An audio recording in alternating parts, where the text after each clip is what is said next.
S ನಮ್ಮ ಜೊತೆ ಈಗ ಅಂಗನವಾಡಿ ನೌಕರರ ರಾಜ್ಯಾಧ್ಯಕ್ಷೆ ಪ್ರೇಮ ಇದ್ದಾರೆ, ಬನ್ನಿ ಮಾತಾಡ್ಸೋಣ. ಮೇಡಮ್, ಮುಷ್ಕರ ಈಗ ಮುಂದೂಡಿದ್ರ, ವಾಪಸ್ ತಗೊಂಡಿದ್ರ, ಸರ್ಕಾರಕ್ಕೆ ಏನಂತ ಎಚ್ಚರಿಕೆ ಕೊಡ್ತೀರಾ? ಸರ್ಕಾರಕ್ಕೆ ನಾವು ಮುಂದೂಡೋ ಕಾರಣ ಏನಪ್ಪಾ ಅಂತಂದ್ರೆ, ಈಗ ನಮ್ಮ ಸಚಿವರು ಬೆಡ್ ರೆಸ್ಟ್ ಅಲ್ಲಿ ಇದ್ದಾರೆ. ಬಟ್ ಅಲ್ಲಿಂದ ಮತ್ತೆ ಇವತ್ತು ಕೂಡ ಕಾಲ್ ಮಾಡಿದ್ರು ಹಂಗೆ ಅಂತಂದೇಳಿ. ಅವ್ರು 8ನೇ ತಾರೀಕು ಮೀಟಿಂಗ್ ಕೂಡ ಮಾಡಿದ್ರು. ಮೊನ್ನೆ ಡೈರೆಕ್ಟ್ರು ಜಾಯಿಂಟ್ ಡೈರೆಕ್ಟ್ರು ಬಂದಾಗ ಅವರು ಕೂಡ ಕನ್ವಿನ್ಸ್ ಮಾಡಿ ಅವತ್ತು ಕೂಡ ಮಾತಾಡಿದ್ರು, ನಾವು ಲಿಖಿತವಾಗಿ ಬರಬೇಕು, ಹಾಗಾಗಿ ನಾವು ವಾಪಸ್ ತಗೊಳ್ಳಲ್ಲ ಅಂತ ಹೇಳಿದ್ವಿ. ಬಟ್ ಇವತ್ತಿನ ಹೇಳಿದ ಪ್ರಕಾರ ಹಂಗೆ ಅಂತ ಎಲ್ಲ ಪ್ರತಿಪಕ್ಷದವರು ಎಲ್ಲ ಬಂದಿರೋದು ನೋಡಿ ಸರ್ಕಾರ ಒಂದು 9ಕ್ಕೆ ಬಂದು ನಾನು ಕಂಟಿನ್ಯೂಸ್ ನೀವೇನು ಕನಿಷ್ಠ ವೇತನ ಕೇಳಿದರೆ ಆ ಕನಿಷ್ಠ ವೇತನ ನಾನು ಬಡ್ಜೆಟಲ್ಲಿ ಮಾಡ್ಕೊಡ್ತೀನಿ, ಮಾಡ್ಕೊಡ್ಲಿಲ್ಲ ಅಂತಂದರೆ ನೀವು ನೆಕ್ಸ್ಟ್ ಬೇಕಾದರೆ ಕಂಟಿನ್ಯೂ ಮಾಡಿ ನಿಮ್ಮ ಸ್ಟ್ರೈಕನ್ನು. ಹಾಗಾಗಿ ಈಗ ಚಳಿನಲ್ಲಿ ತುಂಬ ಜನ ಅಸ್ವಸ್ಥರಾಗ್ತಿದ್ದಾರೆ ಅಂತ. ಮಹಿಳೆಯಾಗಿ ನಾನು ನಿಮಗೆ ರಕ್ಷಣೆ ಕೊಡೋಕ್ಕಲ್ಲಿಲ್ಲ, ಹಾಗಾಗಿ ದೂರ ಇರೋದ್ರಿಂದ ನೀವು ನನ್ನ ಮಾತಿಗೆ ಬೆಲೆ ಕೊಡಿ. ಬಟ್ ಹೋದ್ಸಲ ನಮ್ಮ ಮಾತು ತಪ್ಪಿಸ್ಕೊಂಡೆ ಅಂತಂದರೆ ಈ ಸಲ ತಪ್ಪಿಸ್ಕೊಳ್ಳಲ್ಲ. ನಾನು ಈ ಸಮಯದಲ್ಲಿ ನಿಮಗೆ ನ್ಯಾಯ ಕೊಡಬೇಕು ಅಂತ ಅಂದಾಗ ನಾವು ಅಲ್ಲಿ ಬಂದು ನ್ಯಾಯ ಕೊಡೋಕ್ಕೆ ನನಗೆ 10ನೇ ತಾರೀಕುವರೆಗೂ ಬೆಡ್ ರೆಸ್ಟಲ್ಲಿ ಇದ್ದೀನಿ. ನಾನು ನನ್ನ ಮಾತಿಗೆ ಬೆಲೆ ಕೊಟ್ಟು ನೀವು 6ನೇ ತಾರೀಕು ಆಗಲಿಲ್ಲ ಅಂತಂದರೆ ಬಡ್ಜೆಟಲ್ಲಿ 7ನೇ ತಾರೀಕಿಂದ ಕಂಟಿನ್ಯೂ ಮಾಡಿರಿ ಅಂತ ಹೇಳಿದ್ದಾರೆ. ಹಾಗಾಗಿ ಎಷ್ಟು ಕನಿಷ್ಠ ವೇತನ ಇಟ್ಟಿದ್ದೀವಿ ಸರ್, ಕನಿಷ್ಠ ವೇತನನೇ ಇಟ್ಟಿದ್ದೀವಿ. ಹಾಗಾಗಿ ಕನಿಷ್ಠ ವೇತನ ಆಗಲಿಲ್ಲ ಅಥವಾ ಅವ್ರದ್ದೇನು ಬಡ್ಜೆಟ್ ಇದೆಯಲ್ಲ ಪೂರ್ವಭಾವಿ ಸಭೆಯಲ್ಲಿ ನಾನು ಟೇಬಲ್ ಕೂಟಿ ನಾನು ಮಾತಾಡಿ ನಾನು ನಿಮಗೇನು ನ್ಯಾಯ ಕೊಡಿಸ್ಬೇಕಲ್ಲ ಅದನ್ನು ಖಂಡಿತ ನಾನು ಮಾಡ್ತೀನಿ ಈ ಸಲನ.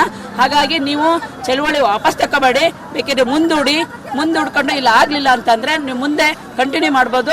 ನನ್ನ ಮಾತಿ ಬೆಲೆ ಕೊಟ್ಟರೆ ಓಕೆ, ಇಲ್ಲ ಅಂದರೆ ನೀವು ಮುಂದೆ ಮಾಡ್ಕೊಡ್ರಿ, ನಾನು ಬರೋ ಸ್ಥಿತಿನಲ್ಲಿಲ್ಲ ಅಂತ ಹೇಳಿದಾಗ ನಾವು ಹೆಣ್ಮಕ್ಳು ಅವ್ರಿಗೊಂದು ಗೌರವ ಕೊಡಬೇಕು. ಯಾಕೆಂದರೆ ನಮ್ಮ ಇಲಾಖೆ ಸಚಿವರು ಈ ಥರ ಆದಾಗ ಇಲ್ಲಿ ರೋಡಲ್ಲಿ ಕೂತ್ಕೊಂಡು ಈ ಥರ ಅಪಮಾನ ಮಾಡೋದು ಸರಿಯಲ್ಲ ಅಂತಂದು ಹೇಳಿ ಒಂದು ನಿರ್ಧಾರ ತೊಗೊಂಡಿವಿ. ನಾವು ಚಳುವಳಿನ ಮುಂದೂಡಿದ್ದೀವಿ. ಆ ಮುಂದೂಡಿರೋದಂಥ ಚಳುವಳಿ ನಾವು ಇವತ್ತೇ ಪೊಲೀಸರಿಗೆ ಒಂದು ಲೆಟ್ರ್ ಕೂಡ ಕೊಟ್ಟು ಹೋಗ್ತಿದ್ದೀವಿ. ಬಜೆಟಲ್ಲಿ ನಮಗೇನು ನಮ್ಮ ನಿರೀಕ್ಷೆ ತಕ್ಕಂಥ ಬಜೆಟ್ ಆಗಲಿಲ್ಲ ಅಂತಂದರೆ ನಾವು 7ನೇ ತಾರೀಕಿಂದ ಈ ಒಂದು ಚಳುವಳಿಯನ್ನು ಇನ್ನೂ ಉಗ್ರವಾಗಿ ನಾವು ಹಮ್ಮಿಕೊಳ್ತೀವಿ ಅಂತಂದೇಳಿ ಈ ಸಂದರ್ಭದಲ್ಲಿ ಹೇಳ್ತಾ ಇದ್ದಾರೆ. 5 ದಿನದಿಂದ ಪ್ರತಿಭಟನೆ ಮಾಡ್ತಿದ್ರ, ಚಳಿ ಬಿಸಿಲು ಅನ್ನೋದೇ. ಕೆಲವು ಕಾರ್ಯಕರ್ತರು ಹೋಗೋದು ಬೇಡ ಅಂತಾರೆ, ಕಂಟಿನ್ಯೂ ಮಾಡಂತಿದ್ದಾರೆ. ಒಮ್ಮತ ಇದೆ ಮೇಡಮ್ ಎಲ್ಲರದು? ಒಮ್ಮತ ಇದೆ, ಒಬ್ಬರಿಬ್ಬರದ ಅಭಿಪ್ರಾಯ ಇದ್ದೇ ಇರುತ್ತಲ್ವಾ. ಹಾಗಾಗಿ ಅಷ್ಟು ದಿನದಿಂದ ಕೂತಿದ್ವಿ. ಈಗ ಸಡನ್ನಾಗಿ ಹೋಗೋದಂದ್ರೆ ಸಮಸ್ಯೆ ಆಗುತ್ತೆ ಹಂಗೆ ಅಂತಂದ್ರು. ಬಟ್ ಆದರೂ ಕೂಡ ನಾವು ಒಂದು ಮಾನವೀಯತೆಯಿಂದ ಎಲ್ಲದನ್ನು ನೋಡಬೇಕಾಗುತ್ತೆ. ಯಾಕೆಂದರೆ ತುಂಬ ಚಳಿ ಇದೆ ಇಲ್ಲಿ ನೀರಿಗೆಲ್ಲ ಸಮಸ್ಯೆ ಆಗ್ತಿದೆ. ಇಷ್ಟೊಂದು ಜನ 10-15 ಸಾವಿರ ಜನ ಇರೋದ್ರಿಂದ ಸಮಸ್ಯೆ ಆಗುವಂಥ ಒಂದು ಸಂದರ್ಭದಲ್ಲಿ ನಾವು ಇಟ್ಕೊಂಡು ಇನ್ನೂ ಕಂಟಿನ್ಯೂ ಮುಂದುವರೆದ್ರೆ, ಯಾಕೆಂದರೆ ಅವ್ರು ಭರವಸೆ ಕೊಟ್ಟಿದ್ದಾರೆ. ಈಗ ಭರವಸೆ ಅನ್ನೋದಕ್ಕಿಂತ ನಾನು ಮಾಡಿಸ್ತೀನಿ ಅಂತಂದೇಳಿ ಒಂದು ನಿರ್ದಿಷ್ಟ ಒಂದು ನಿಗದಿ ಮಾತಾಡಿ ಹೇಳಿದ್ದಾರೆ ಅವರು.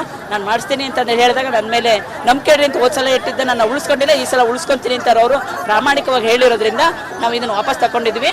ವಾಪಸ್ ತಗೊಂಡಿಲ್ಲ, ಮುಂದೂಡಿದ್ವಿ. ನಿಮ್ಮ ಬೇಡಿಕೆ ಏನು ಕನಿಷ್ಠ ವೇತನ ಜಾಸ್ತಿ ಆದರೆ ನಿಮಗೆ ಗೃಹಲಕ್ಷ್ಮಿ ಬರೋ 2,000 ರೂಪಾಯಿ ಇರುತ್ತನಾ ಇರಲ್ವಾ ಅಂತ? ಗೃಹಲಕ್ಷ್ಮಿ ಇರುತ್ತೆ.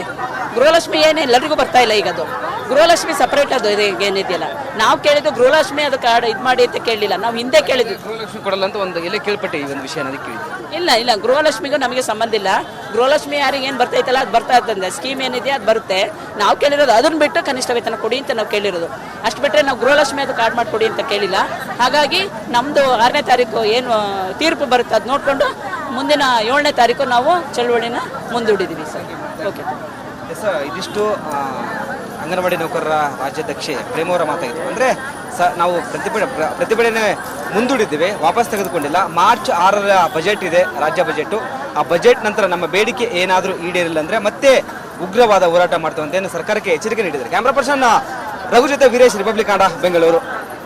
ಎಸ್ ನಮ್ಮ ಜೊತೆ ಈಗ ಅಂಗನವಾಡಿ ನೌಕರರ ರಾಜ್ಯಾಧ್ಯಕ್ಷೆ ಪ್ರೇಮ ಇದ್ದಾರೆ, ಬನ್ನಿ ಮಾತಾಡ್ಸೋಣ. ಮೇಡಮ್, ಮುಷ್ಕರ ಈಗ ಮುಂದೂಡಿದ್ರ, ವಾಪಸ್ ತಗೊಂಡಿದ್ರ, ಸರ್ಕಾರಕ್ಕೆ ಏನಂತ ಎಚ್ಚರಿಕೆ ಕೊಡ್ತೀರಾ?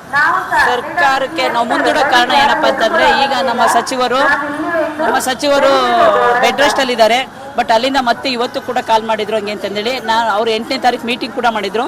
ಮೊನ್ನೆ ಡೈರೆಕ್ಟ್ರು ಜಾಯಿಂಟ್ ಡೈರೆಕ್ಟ್ರು ಬಂದಾಗ ಅವರು ಕೂಡ ಕನ್ವಿನ್ಸ್ ಮಾಡಿ ಅವತ್ತು ಕೂಡ ಮಾತಾಡಿದ್ರು, ನಾವು ಲಿಖಿತವಾಗಿ ಬರಬೇಕು, ಹಾಗಾಗಿ ನಾವು ವಾಪಸ್ ತಗೊಳ್ಳಲ್ಲ ಅಂತ ಹೇಳಿದ್ವಿ. ಬಟ್ ಇವತ್ತಿನ ಹೇಳಿದ ಪ್ರಕಾರ ಹಂಗೆ ಅಂತ ಎಲ್ಲ ಪ್ರತಿಪಕ್ಷದವರು ಎಲ್ಲ ಬಂದಿರೋದು ನೋಡಿ ಸರ್ಕಾರ ಒಂದು 9ಕ್ಕೆ ಬಂದು ನಾನು ಕಂಟಿನ್ಯೂಸ್ ನೀವೇನು ಕನಿಷ್ಠ ವೇತನ ಕೇಳಿದರೆ ಆ ಕನಿಷ್ಠ ವೇತನ ನಾನು ಬಡ್ಜೆಟಲ್ಲಿ ಮಾಡ್ಕೊಡ್ತೀನಿ, ಮಾಡ್ಕೊಡ್ಲಿಲ್ಲ ಅಂತಂದರೆ ನೀವು ನೆಕ್ಸ್ಟ್ ಬೇಕಾದರೆ ಕಂಟಿನ್ಯೂ ಮಾಡಿ ನಿಮ್ಮ ಸ್ಟ್ರೈಕನ್ನು.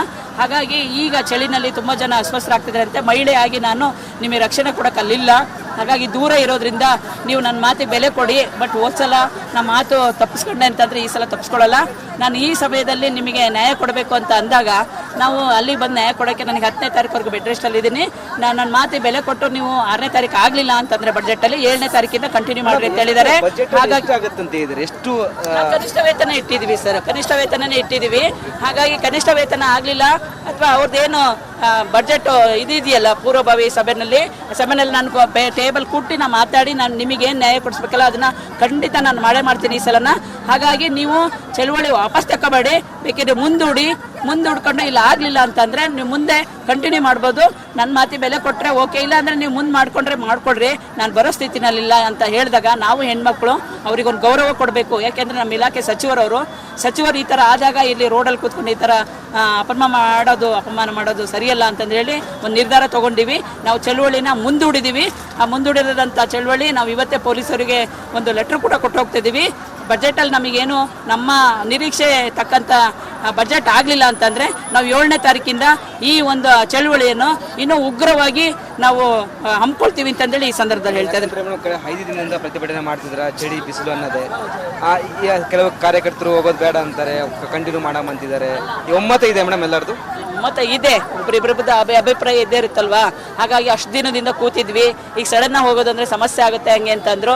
ಬಟ್ ಆದರೂ ಕೂಡ ನಾವೊಂದು ಮಾನವೀಯತೆಯಿಂದ ಎಲ್ಲದನ್ನು ನೋಡಬೇಕಾಗುತ್ತೆ. ಯಾಕೆಂದರೆ ತುಂಬ ಚಳಿ ಇದೆ ಇಲ್ಲಿ ನೀರಿಗೆಲ್ಲ ಸಮಸ್ಯೆ ಆಗ್ತಿದೆ. ಇಷ್ಟೊಂದು ಜನ 10-15 ಸಾವಿರ ಜನ ಇರೋದ್ರಿಂದ ಸಮಸ್ಯೆ ಆಗುವಂಥ ಒಂದು ಸಂದರ್ಭದಲ್ಲಿ ನಾವು ಇಟ್ಕೊಂಡು ಇನ್ನೂ ಕಂಟಿನ್ಯೂ ಮುಂದುವರೆದ್ರೆ, ಯಾಕೆಂದರೆ ಅವ್ರು ಭರವಸೆ ಕೊಟ್ಟಿದ್ದಾರೆ. ಈಗ ಭರವಸೆ ಅನ್ನೋದಕ್ಕಿಂತ ನಾನು ಮಾಡಿಸ್ತೀನಿ ಅಂತಂದೇಳಿ ಒಂದು ನಿರ್ದಿಷ್ಟ ಒಂದು ನಿಗದಿ ಮಾತಾಡಿ ಹೇಳಿದ್ದಾರೆ ಅವರು. ನಾನು ಮಾಡಿಸ್ತೀನಿ ಅಂತ ಹೇಳಿದಾಗ ನನ್ನ ಮೇಲೆ ನಂಬಿಕೆ ಅಂತ ಹೋದ್ಸಲ ಇಟ್ಟಿದ್ದೆ, ನಾನು ಉಳಿಸ್ಕೊಂಡಿಲ್ಲ, ಈ ಸಲ ಉಳಿಸ್ಕೊತೀನಿ ಅಂತಾರೆ ಅವರು ಪ್ರಾಮಾಣಿಕವಾಗಿ ಹೇಳಿರೋದ್ರಿಂದ ನಾವು ಇದನ್ನು ವಾಪಸ್ ತಗೊಂಡಿದ್ವಿ. ವಾಪಸ್ ತಗೊಂಡಿಲ್ಲ, ಮುಂದೂಡಿದ್ವಿ. ನಿಮ್ಮ ಬೇಡಿಕೆ ಏನು ಕನಿಷ್ಠ ವೇತನ ಜಾಸ್ತಿ ಆದರೆ ನಿಮಗೆ ಗೃಹಲಕ್ಷ್ಮಿ ಬರೋ 2,000 ರೂಪಾಯಿ ಇರುತ್ತನ ಇರಲ್ವಾ ಅಂತ? ಗೃಹಲಕ್ಷ್ಮಿ ಇರುತ್ತೆ. ಗೃಹಲಕ್ಷ್ಮಿ ಏನು ಎಲ್ಲರಿಗೂ ಬರ್ತಾ ಇಲ್ಲ. ಈಗ ಅದು ಗೃಹಲಕ್ಷ್ಮಿ ಸಪ್ರೇಟ್ ಅದು ಏನಿದೆಯಲ್ಲ, ನಾವು ಕೇಳಿದ್ದು ಗೃಹಲಕ್ಷ್ಮಿ ಅದು ಕಾರ್ಡ್ ಇದು ಮಾಡಿ ಅಂತ ಕೇಳಲಿಲ್ಲ, ನಾವು ಹಿಂದೆ ಕೇಳಿದ್ವಿ. ಗೃಹಲಕ್ಷ್ಮಿ ಕೊಡಲ್ಲ ಅಂತ ಒಂದು ಎಲ್ಲೇ ಕೇಳ್ಪಟ್ಟೆ ಈ ಒಂದು ವಿಷಯ ಅನ್ನೋದಕ್ಕೆ ಕೇಳಿದ್ವಿ. ಇಲ್ಲ ಗೃಹಲಕ್ಷ್ಮಿಗೂ ನಮಗೆ ಸಂಬಂಧ ಇಲ್ಲ. ಗೃಹಲಕ್ಷ್ಮಿ ಯಾರಿಗೆ ಏನು ಬರ್ತೈತಲ್ಲ ಅದು ಬರ್ತಾ ಇರ್ತಂದೆ, ಸ್ಕೀಮ್ ಏನಿದೆ ಅದು ಬರುತ್ತೆ. ನಾವು ಕೇಳಿರೋದು ಅದನ್ನು ಬಿಟ್ಟು ಕನಿಷ್ಠ ವೇತನ ಕೊಡಿ ಅಂತ ನಾವು ಕೇಳಿರೋದು. ಅಷ್ಟು ಬಿಟ್ಟರೆ ನಾವು ಗೃಹಲಕ್ಷ್ಮಿ ಅದು ಕಾರ್ಡ್ ಮಾಡಿಕೊಡಿ ಅಂತ ಕೇಳಿಲ್ಲ. ಹಾಗಾಗಿ ನಮ್ಮದು 6ನೇ ತಾರೀಕು ಏನು ತೀರ್ಪು ಬರುತ್ತೆ ಅದು ನೋಡಿಕೊಂಡು ಮುಂದಿನ 7ನೇ ತಾರೀಕು ನಾವು ಚಳುವಳಿನ ಮುಂದೂಡಿದ್ದೀವಿ ಸರ್. ಓಕೆ ಸರ್, ಇದಿಷ್ಟು ಅಂಗನವಾಡಿ ನೌಕರರ ರಾಜ್ಯಾಧ್ಯಕ್ಷೆ ಪ್ರೇಮವರ ಮಾತಾಗಿತ್ತು. ಅಂದರೆ ನಾವು ಪ್ರತಿಭಟನೆ ಮುಂದೂಡಿದ್ದೀವಿ, ವಾಪಸ್ ತೆಗೆದುಕೊಂಡಿಲ್ಲ. ಮಾರ್ಚ್ 6ರ ಬಜೆಟ್ ಇದೆ, ರಾಜ್ಯ ಬಜೆಟು. ಆ ಬಜೆಟ್ ನಂತರ ನಮ್ಮ ಬೇಡಿಕೆ ಏನಾದರೂ ಈಡೇರಿಲ್ಲ ಅಂದರೆ ಮತ್ತೆ ಉಗ್ರವಾದ ಹೋರಾಟ ಮಾಡ್ತೇವೆ ಅಂತ ಸರ್ಕಾರಕ್ಕೆ ಎಚ್ಚರಿಕೆ ನೀಡಿದ್ದಾರೆ. ಕ್ಯಾಮ್ರಾ ಪರ್ಸನ್ ರಘು ಜೊತೆ ವೀರೇಶ್, ರಿಪಬ್ಲಿಕ್ ಕನ್ನಡ, ಬೆಂಗಳೂರು. ನಮ್ಮ ಜೊತೆ ಈಗ ಅಂಗನವಾಡಿ ನೌಕರರ ರಾಜ್ಯಾಧ್ಯಕ್ಷೆ ಪ್ರೇಮ ಇದ್ದಾರೆ, ಬನ್ನಿ ಮಾತಾಡ್ಸೋಣ. ಮೇಡಮ್, ಮುಷ್ಕರ ಈಗ ಮುಂದೂಡಿದ್ರ, ವಾಪಸ್ ತಗೊಂಡಿದ್ರ, ಸರ್ಕಾರಕ್ಕೆ ಏನಂತ ಎಚ್ಚರಿಕೆ ಕೊಡ್ತೀರಾ? ಸರ್ಕಾರಕ್ಕೆ ನಾವು ಮುಂದೂಡೋ ಕಾರಣ ಏನಪ್ಪಾ ಅಂತಂದ್ರೆ, ಈಗ ನಮ್ಮ ಸಚಿವರು ಬೆಡ್ ರೆಸ್ಟ್ ಅಲ್ಲಿ ಇದ್ದಾರೆ. ಬಟ್ ಅಲ್ಲಿಂದ ಮತ್ತೆ ಇವತ್ತು ಕೂಡ ಕಾಲ್ ಮಾಡಿದ್ರು ಹಂಗೆ ಅಂತಂದೇಳಿ. ಅವರು 8ನೇ ತಾರೀಕು ಮೀಟಿಂಗ್ ಕೂಡ ಮಾಡಿದ್ರು. ಮೊನ್ನೆ ಜಾಯಿಂಟ್ ಡೈರೆಕ್ಟ್ರು ಬಂದಾಗ ಅವರು ಕೂಡ ಕನ್ವಿನ್ಸ್ ಮಾಡಿ ಅವತ್ತು ಕೂಡ ಮಾತಾಡಿದ್ರು, ನಾವು ಲಿಖಿತವಾಗಿ ಬರಬೇಕು, ಹಾಗಾಗಿ ನಾವು ವಾಪಸ್ ತಗೊಳ್ಳಲ್ಲ ಅಂತ ಹೇಳಿದ್ವಿ.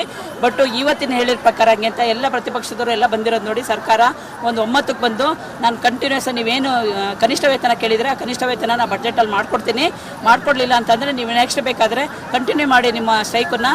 ಹಾಗಾಗಿ ಈಗ ಚಳಿನಲ್ಲಿ ತುಂಬ ಜನ ಅಸ್ವಸ್ಥರಾಗ್ತಿದ್ದಾರೆ ಅಂತ. ಮಹಿಳೆಯಾಗಿ ನಾನು ನಿಮಗೆ ರಕ್ಷಣೆ ಕೊಡೋಕ್ಕಲ್ಲಿಲ್ಲ. ಹಾಗಾಗಿ ದೂರ ಇರೋದ್ರಿಂದ ನೀವು ನನ್ನ ಮಾತಿಗೆ ಬೆಲೆ ಕೊಡಿ. ಬಟ್ ಹೋದ್ಸಲ ನಮ್ಮ ಮಾತು ತಪ್ಪಿಸ್ಕೊಂಡೆ ಅಂತಂದರೆ ಈ ಸಲ ತಪ್ಪಿಸ್ಕೊಳ್ಳಲ್ಲ. ನಾನು ಈ ಸಮಯದಲ್ಲಿ ನಿಮಗೆ ನ್ಯಾಯ ಕೊಡಬೇಕು ಅಂತ ಅಂದಾಗ ನಾವು ಅಲ್ಲಿ ಬಂದು ನ್ಯಾಯ ಕೊಡೋಕ್ಕೆ ನನಗೆ 10ನೇ ತಾರೀಕುವರೆಗೂ ಬೆಡ್ ರೆಸ್ಟಲ್ಲಿ ಇದ್ದೀನಿ. ನನ್ನ ಮಾತಿಗೆ ಬೆಲೆ ಕೊಟ್ಟು ನೀವು 6ನೇ ತಾರೀಕು ಆಗಲಿಲ್ಲ ಅಂತಂದರೆ ಬಡ್ಜೆಟಲ್ಲಿ 7ನೇ ತಾರೀಕಿಂದ ಕಂಟಿನ್ಯೂ ಮಾಡಿರಿ ಅಂತ ಹೇಳಿದ್ದಾರೆ. ಹಾಗಾಗಿ ಆಗುತ್ತಂತ ಇದ್ರೆ ಎಷ್ಟು ಕನಿಷ್ಠ ವೇತನ ಇಟ್ಟಿದ್ದೀವಿ ಸರ್, ಕನಿಷ್ಠ ವೇತನನೇ ಇಟ್ಟಿದ್ದೀವಿ. ಹಾಗಾಗಿ ಕನಿಷ್ಠ ವೇತನ ಆಗಲಿಲ್ಲ ಅಥವಾ ಅವ್ರದ್ದೇನು ಬಡ್ಜೆಟ್ ಇದೆಯಲ್ಲ ಪೂರ್ವಭಾವಿ ಸಭೆಯಲ್ಲಿ ನಾನು ಟೇಬಲ್ ಕೂಟಿ ನಾನು ಮಾತಾಡಿ ನಾನು ನಿಮಗೇನು ನ್ಯಾಯ ಕೊಡಿಸ್ಬೇಕಲ್ಲ ಅದನ್ನು ಖಂಡಿತ ನಾನು ಮಾಡ್ತೀನಿ ಈ ಸಲನ.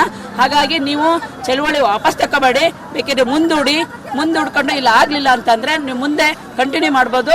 ನನ್ನ ಮಾತಿ ಬೆಲೆ ಕೊಟ್ಟರೆ ಓಕೆ, ಇಲ್ಲ ಅಂದರೆ ನೀವು ಮುಂದೆ ಮಾಡ್ಕೊಡ್ರಿ, ನಾನು ಬರೋ ಸ್ಥಿತಿನಲ್ಲಿಲ್ಲ ಅಂತ ಹೇಳಿದಾಗ ನಾವು ಹೆಣ್ಮಕ್ಳು ಅವ್ರಿಗೊಂದು ಗೌರವ ಕೊಡಬೇಕು. ಯಾಕೆಂದರೆ ನಮ್ಮ ಇಲಾಖೆ ಸಚಿವರು ಈ ಥರ ಆದಾಗ ಇಲ್ಲಿ ರೋಡಲ್ಲಿ ಕೂತ್ಕೊಂಡು ಈ ಥರ ಅಪಮಾನ ಮಾಡೋದು ಸರಿಯಲ್ಲ ಅಂತಂದು ಹೇಳಿ ಒಂದು ನಿರ್ಧಾರ ತೊಗೊಂಡಿವಿ. ನಾವು ಚಳುವಳಿನ ಮುಂದೂಡಿದ್ದೀವಿ. ಆ ಮುಂದೂಡಿರೋದಂಥ ಚಳುವಳಿ ನಾವು ಇವತ್ತೇ ಪೊಲೀಸರಿಗೆ ಒಂದು ಲೆಟ್ರ್ ಕೂಡ ಕೊಟ್ಟು ಹೋಗ್ತಿದ್ದೀವಿ. ಬಜೆಟಲ್ಲಿ ನಮಗೇನು ನಮ್ಮ ನಿರೀಕ್ಷೆ ತಕ್ಕಂಥ ಬಜೆಟ್ ಆಗಲಿಲ್ಲ ಅಂತಂದರೆ ನಾವು 7ನೇ ತಾರೀಕಿಂದ ಈ ಒಂದು ಚಳುವಳಿಯನ್ನು ಇನ್ನೂ ಉಗ್ರವಾಗಿ ನಾವು ಹಮ್ಮಿಕೊಳ್ತೀವಿ ಅಂತಂದೇಳಿ ಈ ಸಂದರ್ಭದಲ್ಲಿ ಹೇಳ್ತಾ ಇದ್ದೀನಿ. ಕಡೆ 5 ದಿನದಿಂದ ಪ್ರತಿಭಟನೆ ಮಾಡ್ತಿದ್ರ, ಚಳಿ ಬಿಸಿಲು ಅನ್ನೋದೇ. ಕೆಲವು ಕಾರ್ಯಕರ್ತರು ಹೋಗೋದು ಬೇಡ ಅಂತಾರೆ, ಕಂಟಿನ್ಯೂ ಮಾಡಂತಿದ್ದಾರೆ. ಒಮ್ಮತ ಇದೆ ಮೇಡಮ್ ಎಲ್ಲರದು? ಮತ್ತೆ ಇದೆ, ಒಬ್ಬರಿಬ್ಬರದ್ದು ಅಭಿಪ್ರಾಯ ಇದ್ದೇ ಇರುತ್ತಲ್ವಾ. ಹಾಗಾಗಿ ಅಷ್ಟು ದಿನದಿಂದ ಕೂತಿದ್ವಿ. ಈಗ ಸಡನ್ ಹೋಗೋದಂದ್ರೆ ಸಮಸ್ಯೆ ಆಗುತ್ತೆ ಹಂಗೆ ಅಂತಂದ್ರು. ಬಟ್ ಆದ್ರೂ ಕೂಡ ನಾವೊಂದು ಮಾನವೀಯತೆಯಿಂದ ಎಲ್ಲದನ್ನು ನೋಡ್ಬೇಕಾಗುತ್ತೆ. ಯಾಕೆಂದ್ರೆ ತುಂಬಾ ಚಳಿ ಇದೆ ಇಲ್ಲಿ ನೀರಿಗೆಲ್ಲ ಸಮಸ್ಯೆ ಆಗ್ತಿದೆ. ಇಷ್ಟೊಂದು ಜನ 10-15 ಸಾವಿರ ಜನ ಇರೋದ್ರಿಂದ ಸಮಸ್ಯೆ ಆಗುವಂತ ಒಂದು ಸಂದರ್ಭದಲ್ಲಿ ನಾವು ಇಟ್ಕೊಂಡು ಇನ್ನೂ ಕಂಟಿನ್ಯೂ ಮುಂದುವರೆದ್ರೆ, ಯಾಕೆಂದ್ರೆ ಅವ್ರು ಭರವಸೆ ಕೊಟ್ಟಿದ್ದಾರೆ. ಈಗ ಭರವಸೆ ಅನ್ನೋದಕ್ಕಿಂತ ನಾನು ಮಾಡಿಸ್ತೀನಿ ಅಂತಂದೇಳಿ ಒಂದು ನಿರ್ದಿಷ್ಟ ಒಂದು ನಿಗದಿ ಮಾತಾಡಿ ಹೇಳಿದ್ದಾರೆ ಅವರು. ನಾನು ಮಾಡಿಸ್ತೀನಿ ಅಂತ ಹೇಳಿದಾಗ ನನ್ನ ಮೇಲೆ ನಂಬಿಕೆ ಅಂತ ಹೋದ್ಸಲ ಇಟ್ಟಿದ್ದೆ, ನಾನು ಉಳಿಸ್ಕೊಂಡಿಲ್ಲ, ಈ ಸಲ ಉಳಿಸ್ಕೊಂತೀನಿ ಅಂತಾರೆ ಅವರು. ಪ್ರಾಮಾಣಿಕವಾಗಿ ಹೇಳಿರೋದ್ರಿಂದ ನಾವು ಇದನ್ನು ವಾಪಸ್ ತಗೊಂಡಿದ್ವಿ. ವಾಪಸ್ ತಗೊಂಡಿಲ್ಲ, ಸಾರಿ, ಮುಂದೂಡಿದ್ವಿ. ಅಕಸ್ಮಾತ್ ನಿಮ್ಮ ಬೇಡಿಕೆ ಏನು ಕನಿಷ್ಠ ವೇತನ ಜಾಸ್ತಿ ಆದ್ರೆ ನಿಮಗೆ ಗೃಹಲಕ್ಷ್ಮಿ ಬರೋ 2,000 ರೂಪಾಯಿ ಇರುತ್ತನ ಇರಲ್ವಾ ಅಂತ? ಗೃಹಲಕ್ಷ್ಮಿ ಇರುತ್ತೆ. ಗೃಹಲಕ್ಷ್ಮಿ ಏನು ಎಲ್ಲರಿಗೂ ಬರ್ತಾ ಇಲ್ಲ. ಈಗ ಅದು ಗೃಹಲಕ್ಷ್ಮಿ ಸಪ್ರೇಟ್ ಅದು ಏನಿದೆಯಲ್ಲ, ನಾವು ಕೇಳಿದ್ದು ಗೃಹಲಕ್ಷ್ಮಿ ಅದು ಕಾರ್ಡ್ ಇದು ಮಾಡಿ ಅಂತ ಕೇಳಲಿಲ್ಲ, ನಾವು ಹಿಂದೆ ಕೇಳಿದ್ವಿ. ಗೃಹಲಕ್ಷ್ಮಿ ಕೊಡಲ್ಲ ಅಂತ ಒಂದು ಎಲ್ಲಿ ಕೇಳ್ಪಟ್ಟೆ ಈ ಒಂದು ವಿಷಯ ಅದಕ್ಕೆ ಕೇಳಿದ್ವಿ. ಇಲ್ಲ, ಗೃಹಲಕ್ಷ್ಮಿಗೂ ನಮಗೆ ಸಂಬಂಧ ಇಲ್ಲ. ಗೃಹಲಕ್ಷ್ಮಿ ಯಾರಿಗೆ ಏನು ಬರ್ತೈತಲ್ಲ ಅದು ಬರ್ತಾ ಇರ್ತಂದೆ, ಸ್ಕೀಮ್ ಏನಿದೆ ಅದು ಬರುತ್ತೆ.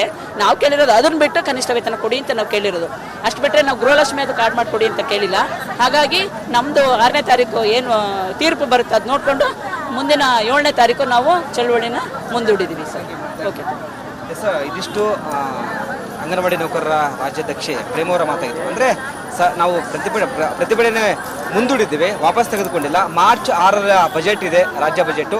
ಆ ಬಜೆಟ್ ನಂತರ ನಮ್ಮ ಬೇಡಿಕೆ ಏನಾದರೂ ಈಡೇರಿಲ್ಲ ಅಂದರೆ ಮತ್ತೆ ಉಗ್ರವಾದ ಹೋರಾಟ ಮಾಡ್ತೇವೆ ಅಂತ ಸರ್ಕಾರಕ್ಕೆ ಎಚ್ಚರಿಕೆ ನೀಡಿದ್ದಾರೆ. ಕ್ಯಾಮ್ರಾ ಪರ್ಸನ್ ರಘು ಜೊತೆ ವೀರೇಶ್, ರಿಪಬ್ಲಿಕ್ ಕನ್ನಡ, ಬೆಂಗಳೂರು.